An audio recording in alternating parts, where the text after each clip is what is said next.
Hello everyone, I'm back with a new video. I hope every one of you are doing very well in your studies and in your life. Last time we discussed about Anglo-Norman period. In this lecture, we will discuss about the important works of Anglo-Norman period. So, as you all know, what is Anglo-Norman period? Let's discuss the works. So, the Anglo-Norman literature was composed in Anglo-Norman language, obviously, which is also known as, I think, Middle East dialect, and it was produced during the period of 1066 to 1204 AD. And all the works, the works that was written in Anglo-Norman period was written before Chaucer, because after Chaucer we are having um, Middle English. Sorry, I'm not after Chaucer, from Chaucer we are having Middle English. So let's discuss the work. First is Lanfranc, an archbishop of Canterbury in 11th century. He has produced a work, the commentary on the epistles of Saint Paul. And there are some more works. Then important writer is Anselm. Then we have Anglo-Norman Latin Chronicles. Why Latin? Because Anglo-Norman during Anglo-Norman period, Latin was also used as a language of writing because it was highly aristocratic. Since Roman also ruled before Anglo Saxons. Then we have Simon of Durham. He has written Historia Ecclesial Dunamicis, because these all are Latin, so my pronunciation is not good in Latin. Next we have Florence of Worcester. He has written English Chronicle and Monk of Worcester. Next we have Edmer. Other we have Ordisis Vitalis. He has written Historian. Next we have William of Malmesbury. Next we have Henry of Huntingdon. Geoffrey of Monmouth. This is a very important writer because his Historia Regime Britain is like a very famous work, and it is used as a reference for any other works. We can say like that. The History of King of Britain. It is like um, chronology of British king, because here we are studying about chronicles and historians. These all are historians. William of Newburgh, Benedict of Petersburg, Richard Fitzgerald, Roger Hovenden, Richard of Davies, Jocelyn of Bakelond, Gurlia Cambrensis. He has written Topographia, Hibernica, and then Conquest of England, the Epiganetico, her Hibernia. Again, I'm very sorry for my Latin pronunciation. So the question is, why are we studying these works? These works are not very important, but yeah, it is somewhat important to understand that earlier works were written in that Middle East dialect or Anglo-Saxon dialect, and English has still not evolved in this period. It was Geoffrey Chaucer, the father of English poetry, who has known to be written his work in Middle English. So from there upon, we can say that English has started taking its form. So it is important to at least know the works that were written, because these all formed a basis for other works to be produced, because people were inspired. Because, and one more thing, many like now we have poetry, romance, drama, all these things. So these works were as well written in Anglo-Saxon period. Not only now, but it was written before as well.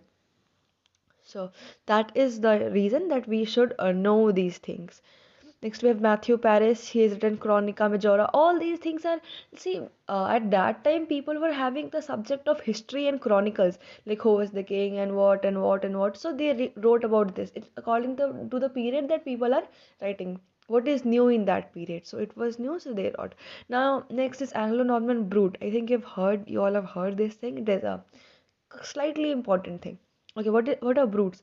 Brutes relate to the legendary history of Britain, like history and all, Con King Tha, what all those things were there, those things, which tells the story of Brutus, descendant of Aeneas, as, espousing chivalric ideas of celebrating the deeds of knightly heroes. The Brute resembles aristocratic chronicles in context. The story of Brute was first made popular by Geoffrey Monmouth. I said before, he's an important writer. He is an important writer.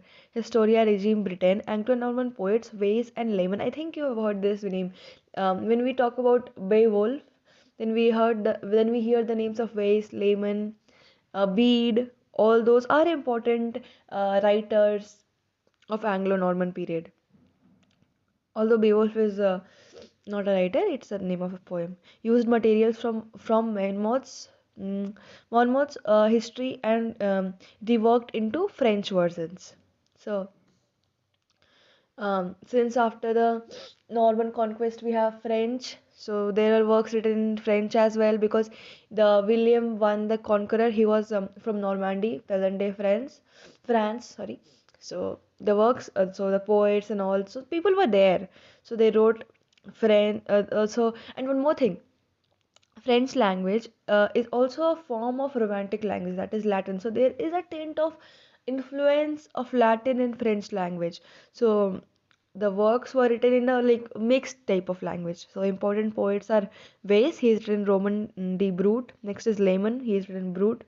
Clareton, he has written Harley Brute. Next important poems are The Owl in the Nightingale, Cursor Mundi. So other than Beowulf, The Owl in the Nightingale is also an important poem. And I think I have discussed something, the Red Hood type, that is also important. Now, major Anglo-Norman romances. So we can see that romances were also written during that period. It was not that prevalent, but yes, of course, it was written.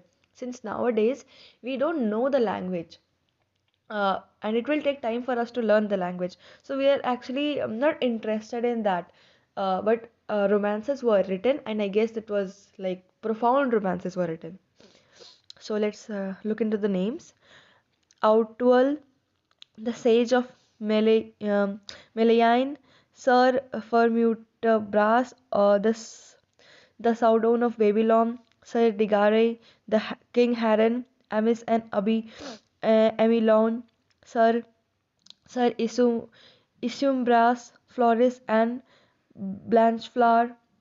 Next is Bevis of Hampton, Etheleston, Havelock the Dane, Emer, Taulos, Gesti des Britons. So there were many, and I'm again very sorry for my pronunciation. So these are important Anglo-Norman works written during this period. Other than that, nothing is like very important.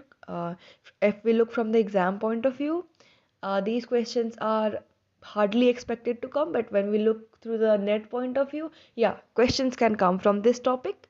Like, yeah, Geoffrey Monmouth, I already told, is an important writer of that period. So that's it for the video, everyone. I hope you like it, and let's hope I'll come with the next video very sooner.